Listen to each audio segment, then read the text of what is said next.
মুসলিম বিশ্ব আপনারা আসলে কোন পক্ষে? এই সরাসরি প্রশ্ন ছুড়ে দিয়েছেন ইরানের সর্বোচ্চ নিরাপত্তা পরিষদের প্রধান আলী লারিজানি।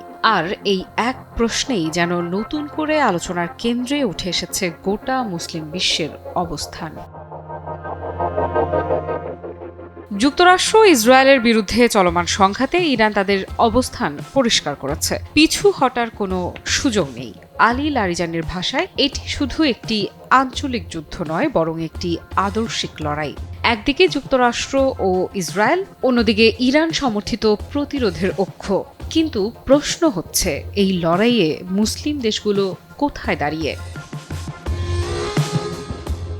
লারিজানি আক্ষেপ করে বলেন, মুসলিম সংখ্যাগরিষ্ঠ দেশগুলোর কাছ থেকে যে সমর্থন আশা করা হয়েছিল তা মিলছে না। বরং কিছু দেশ উল্টো অবস্থান নিয়েছে। তারা ইরানকে প্রতিপক্ষ হিসেবে দেখছে, কারণ তাদের ভূখণ্ডে থাকা মার্কিন ঘাঁটি বা স্বার্থের ওপর ইরানের হামলা সরাসরি তাদেরকেও ঝুঁকির মুখে ফেলেছে।